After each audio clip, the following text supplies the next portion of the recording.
that we have for all of you to sort of begin on and mull over is we're not going to do any bashing, or like a B.Ed bashing or anything right now, right? What we're really going to look at is, if we had a clean slate, how would you conceive of a teacher accreditation program that is democratized? How would that be? Floor's all yours. Thank you, and good morning good afternoon to everybody. If I look at as a completely new slate, which the question asks me, why can't we just go as campus selection to the colleges and universities and start picking up people who are interested? Because for teaching, the first thing which you need is passion. And then, of course, there will be some people who would love to teach, given today's scenario. A concrete example is a person who was there for 3 months in Scindia school. Then he came to Genesis, and we can say today that we have made a master out of him. He was a fantastic teacher. He taught well, but he could not correct copies, make a paper. That was induced in him through our common efforts. So if a young 22-year-old and could be remodeled and made into a complete teacher, and today he is taking workshops. Today he is taking fantastic workshops on senior 50, 60-year-old people. That amount of training has helped. So if I look at alignment of this new idea, we need to really look out. I have visited the colleges twice now in Delhi, and there I have found 3 people who are interested. I have offered them assistant teacher jobs. And the only thing what I have asked them is that you need to be passionate in the way you have presented yourself, and the amount, and then the style in which you are teaching, which is engaging. So what do I look at? Engagement, curiosity, an inquiry-based classroom, and an interactive approach towards teaching. Because these are the things which will actually benefit the child, not again what has been talked about as a sage on the stage. And the second thing is, can the teacher, who is a new one, be a bottom-up approach person rather than, when we look at the democratization, vis-a-vis the top-down approach. So if these teachers are ready for feedback, if they can integrate their own students into allowing them a feedback, I think the teachers will be fantastic. If I were to have a clean slate, and I think he talked about recruitment of staff, I would look at, firstly, my mission statement. I would get the whole, framework in place. Democratization happens when we understand that learning is nurtured in the school environment and culture. And the environment refers to not just physical infrastructure, human resource also. So you got to see it from a larger lens. That does the school culture lend towards democratization of learning, which fundamentally means teacher agency. We talk a lot about student agency, which is choice, voice, and ownership. And so it's understandable that that's where it must come. So while it is good to pick a teacher up, and may I say, if I were to lace it, like what would, when you're saying democratization, what would be that one line which you could, pin it down? I think from teacher to a facilitator. I think there's just too much of, teaching going on. Teaching happens all the time. I can't say that about learning. So the focus is on learning, so that's one piece. The second is teacher evaluation. I think from teacher evaluation emerges the democratization, the needs. And evaluation is a process of helping in a collaborative community to ensure that we all are learners. We all are lifelong learners. In that respect, the teacher evaluation process becomes the basis of understanding where the teacher would like his or her upskilling to happen. Let's not talk, I think I'd rather call teachers facilitators, because I think we need to understand. I remember I started teaching in 1983, so it's been ages since, at the age of 22, right, when I started. When I look back, right, And when I met some of my students, they talked in terms of Mr. Kaiser, Mr. Dopaishi, he was fantastic, and they were talking amongst the dinner hosted for me, and they said his notes were very good. And I was wondering, how will this help today? But that was 1983, you see. So, teacher, I'm saying, the larger picture, what is the mission statement? When I go into a board meeting, I say, this is the mission statement you gave me, right? Now let's be mission-led, and in which you will find every mission statement is student-centric, child learning. We all talk about holistic learning, whichever way. So I think that's the key, facilitator, teacher to a facilitator. And I think one more element I'll just add, while it's upskilling in a subject area, while it is an upskilling in other parts, I think personalizing learning is becoming a key story here. And therefore, social-emotional learning is a quotient which I feel we teachers are blessed with actually in our hearts. And how do you relate that into the day-to-day operations? I think that's the key. If the child is the center, then let's talk about his software. Thank you.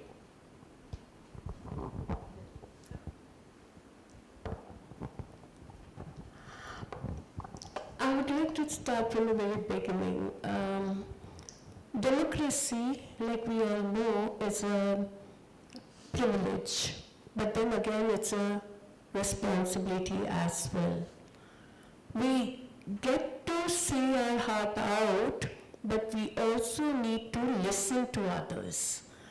At present, when we see in India, the entire education is being guided by our National Education Policy 2020, and of course the planet is looking at the SDG 4, that is the Sustainable Development Goal.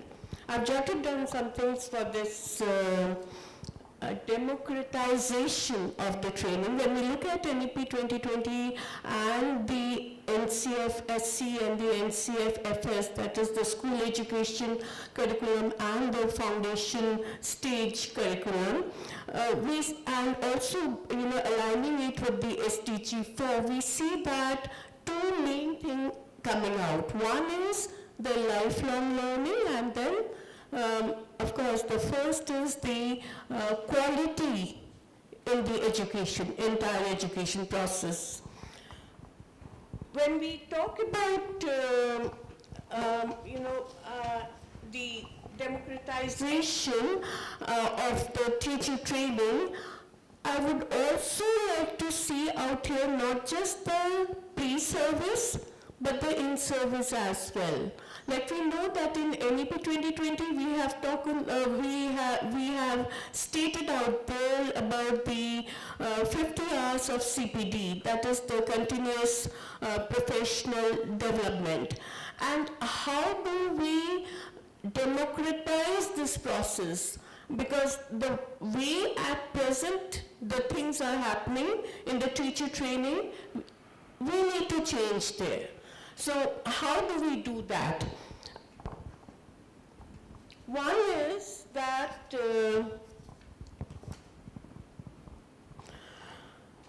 the support that we need to provide to the teacher for democratizing, it needs to begin, it has to be a collaborative process. It cannot be a top-down approach. We need to have consultations from the grassroots level. It has to come out. If I, being at NCERT or being at any other position, if I trust something, there are chances of rejecting that. Unless and until I, as a teacher, I believe, I own it, I know that I have part to it, I have participated in developing it, then the onus lies on me, and then only it will work. So whatever we do, it has to be collaborative. Second is, it has to be decentralized. Decentralized meaning it has to be need-based. We need to look at what is the need in the different context, and maybe a core element has to be common, but we can have the electives being different depending on the region. So region-wise, those extensions can be added. The core, let it be same. The third is that we need to have a lot of networking and cross-learning taking place. Without networking, without cross-learning, this is not going to be a sustainable effort. And the last is that we need to encourage peer learning. Unless and until I develop the resources at the local level, I strengthen the support system out there, the things are not going to work. We need to strengthen the support at the grassroots level, and only then we can expect something good. Thank you. Right. If I could just request your indulgence for half a minute.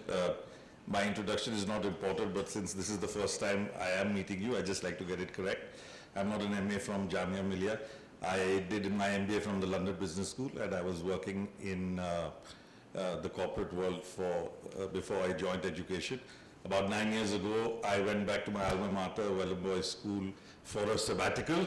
And the lady who is responsible for me sitting here at the moment is in the room, Ms. Bindra, my mentor, who 6 months later said something which I don't think anybody else would have foreseen, certainly not me. She said that the country needs educators like me and I should stick to education. And fortunately, I stuck on, and here I am. So thank you, ma'am, and thank you, everyone. Yeah. Now, democratization of teacher training is quite a mouthful even for me. So here's two elements. As far as BA bashing goes, I think there's a distinction we need to make between teacher qualification and teacher training. Teacher qualification is mandated upon us on the government, and we can bash BA till the cows come home. It's going to make no difference because we have to do what we have to do. Teacher training, on the other hand, is more to do about what I think is empowerment, essentially, right? I mean, that's what this whole summit is. We train teachers to empower them to do their job more effectively, have the resources available to them, have the techniques available to them, have the advice and support available to them. Towards that end, and democratization essentially to me means not a perfect solution, but something where everybody has a say. So I used to work in the entertainment industry before joining, and my boss used to talk at that time, as smartphones and everything had just come up, he used to talk about democratization of creativity. And he said that those days are going where the big shots are going to control who becomes successful, and everyone will have access to viewing whatever they want, and B, creation of original content. And over the last decade, 12 years, I mean, not wholly, but I mean, to a fair degree, we have seen that there are people who are breaking into successful positions. Similarly, I think this fear that we have about technology, this fear that we have about artificial intelligence and how it's going to, completely ruin the world is completely unfounded. I'm not a big believer in the VUCA world because the world has always been VUCA. I left school in 1991. 2 months after I left school, Rajiv Gandhi died. 6 months later, a gentleman called Manmohan Singh decided to change us from a socialist to a capitalist economy. 4 years later, there were 35 cars. 5 years later, there were mobile phones. So the world has constantly been changing. And as anything else, the pace keeps increasing. And I think every generation feels that while they were capable of handling the changes in their generation, the next generation somehow is going to be inept in handling those. But 5,000 years of civilization shows that that's just arrogance on our part. How it will happen is a mystery, but yes, we have to prepare. So coming back to the topic, basically I think, what I think how technology provides a perfect platform for democratization of teaching is more and more, and technology is going to come even to the B, not B, but C, D, all centers eventually, I mean, it's already happening, it's going to happen more. So the models are going to change, I mean, whereas now elite people, the elite agencies providing teacher support only come to schools that can afford it. But I really feel, I'm an optimist, I feel we'll find different models where you will have CSR from big corporations which will fund, so it's, I don't, it doesn't all, why does anything which reach the poorest section have to be an altruistic endeavor? It can be a profitable one as well. But someone has to bear the cost, and therefore teacher training can be then organized through the CSR arms of corporations and delivered through technology. Of course, it won't be perfect and it'll get there. But I mean, I just want to, because I've been thinking about the topic, and I think, we sitting in this room, we keep bringing it down to our context, but truly, if we're talking about democratization of teacher training, we have to talk about the fact that every teacher must be empowered. And like I think someone said that in their own way, according to what they need.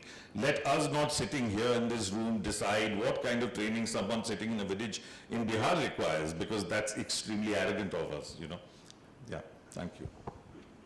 So I'm going to pick on a couple of points from each one of you, and it is very good response I think I got. Let's start with the mission statement and what that is required, right? And then we're talking about taking it to each one and getting them to have the particular levels. And we were talking about the various levels at which we need to have it. So here is a question, a sort of a suggestion of sorts. What are your thoughts about if this was a format presented, right?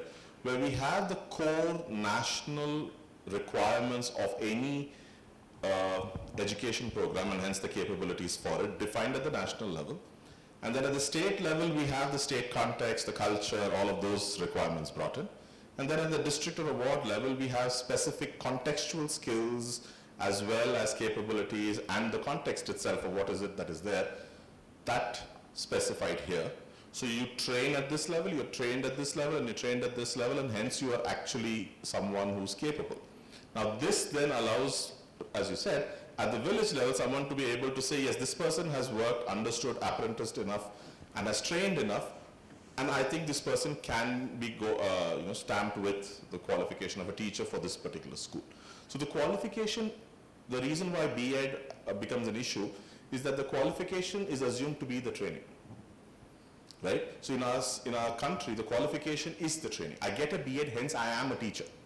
It's not that I've just gotten a license. Right? It's like saying, I just somehow cleared the driving test and now I can get into F1 racing. That's not how it is. Here, if you said that that's your first step towards becoming a teacher, then the argument is valid. We don't have to bash the qualification because that's required. A, it's outdated. And even with the ITP, I remember this conversation that happened with the Ministry of Education. We were all seated there and we were having this conversation. And very excited, the NCT, the lady who heads that, she was saying, oh, you know what, in our new curriculum that we have for the ITEP, we are bringing in, Google Docs and other things. That was pre-pandemic requirement, so that we could go through the pandemic. Right now, we're already into the AI space. AI was not then part of the program. And I was telling him, not only do we need that, technology, you need to have it, as a teacher, I should know how to use it to do what I have to do, my work. I need to use it as a TLM, as a teaching learning material. And third, I should have the ability to analyze its fitment in the entire education space. Today, a teacher just uses whatever is thrust upon her. Right? There is no analysis of whether it fits into my ecosystem, etc. So that's just an aside. So what I'm saying is, if you had this sort of a tiered accreditation system, what do you see are the problems with it? Would this open up for a possible democratization? When we look at the tiered system as you have suggested right now, that opens up to a great extent what we're looking at the indigenous knowledge systems. And when we bring in a teacher training who is conversant with A, the culture, of not only the country, but also the local level, then what we do in certain curriculums as problem solving at the local level, at the national level, at the international level opens up suddenly. Because we have opened up perspectives. So if this idea can be incorporated, that your training should also involve the local know-how, plus as you graduate on, your knowledge expands and also accumulates and assimilates what is there in the national know-how, right up to the global know-how. Because ultimately the education is not only stagnant in the country, it's vibrant, and the global knowledge has become kind of essential along with the indigenous knowledge. So if this tier system does come in, I see a very great future, that the teacher is empowered, that the teacher becomes more in tune with not only his subject, but also the life around where we can connect with the real life. And third is how they can transmit this to the student makes the student equally empowered. As a common example, I'll say, let's say a teacher who is from a particular region. So what you have started again is, you record your own lesson. Can you just give a feedback on your own as to what could have been better? So they give the feedback as, oh, I think this could have been better, this could have been added on, and that's it. So a wonderful idea. Yeah, considering that B.Ed is what it is, right? And that you can have there's advantage in this 2-tiered, 3-tiered method, but we need to tackle the situation as it is. So obviously there's a lot of in-school service which you need to look at it with seriousness if your mission statement is what you're looking at. That is your school. Nothing else matters. So for that, you have a platoria, there's a cafeteria of things you can do, online, peer learning. There are open sources, free. So you're going to put all these little pieces in and customize it, meaning not the school, but the teacher customizes it to his or herself.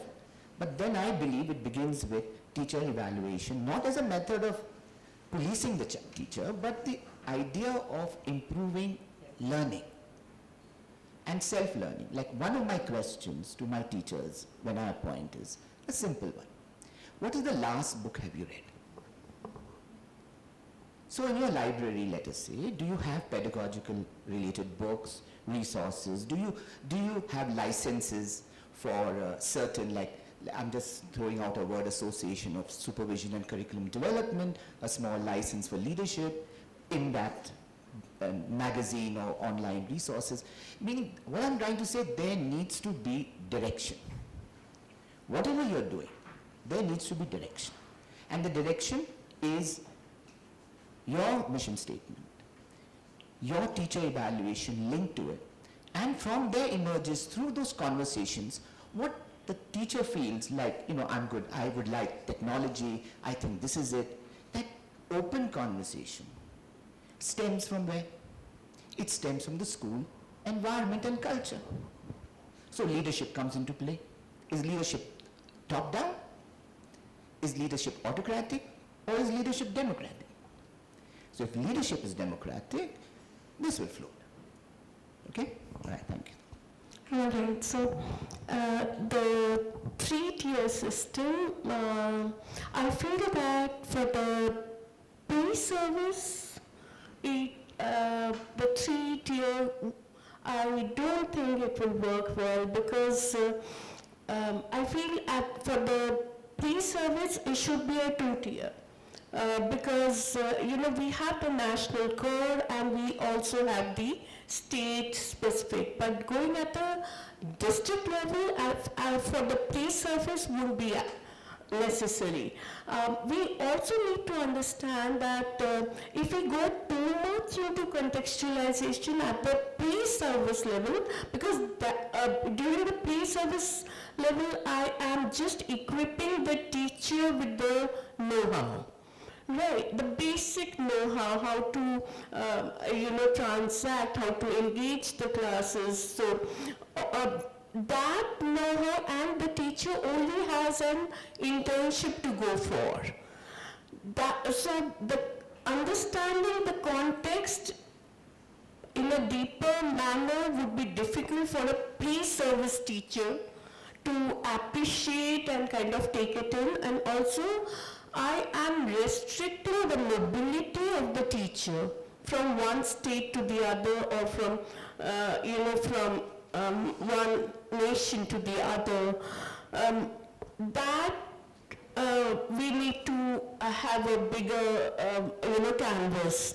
But of course, for the in-service training, because being a teacher at present and working, I am more kind of rooted in my situation. I will be able to understand and relate better to the context then. So maybe a three-tier system will work for the in-service. Well, I know we're running out of time, so quickly, I agree with what you're saying, and the three-tier system works much better than the one. It's almost like, I come from a family of doctors and they're forever taking exams, My sister is well into her 40s and she still has to appear for another exam now. But what I was trying to say really was that, while those are checkposts, right, and they're important, training has to be an ongoing process, right? And I think a lot of speakers, not just in this session, but earlier also have spoken, I think there's perhaps not enough of a bottoms-up approach there, that what is it that we need to know? We quite often, both as a school and as a state, we sort of impose, this is what we want you to be trained in. Whereas what a lot of times, a lot of the teachers may actually be struggling is something very different, because as the previous panel was discussing, once you're a principal or once you're more senior, sometimes you're so out of touch with the ground realities of the, because sometimes when I see, it's just simple things like classroom interaction, how do you handle, it's the softer aspects as well, because most of our teachers are, if you've done a master's in chemistry, then I don't think you're really going to struggle with the content aspect of grade 10 or grade 11 chemistry really, but it's how do you deliver, how do you keep them engaged, how do you spot those who need extra, it's a lot of those. So I think, it should be ongoing, and I think we need to be, so the democracy part should be, we should perhaps listen more and be open to areas of training in areas which we perhaps don't see. I don't know, that's not, or you sit back and say, look, they're asking for it, why are they asking for it, what can we do about it, Yeah, thanks. I'm a little surprised, maybe I'm outdated, but the democratization of principal's role, I thought, the way I understood was that you go to the teachers' meeting, but you have already decided as to what is the decision you want in the end. So it is only a gap so that you make that decision which you want to take look like that it is teachers who are taking it and the ownership remains with the teacher. That is actually democratization of principal's role. I think we've run out of time. Are we? Thank you so much. It was fantastic.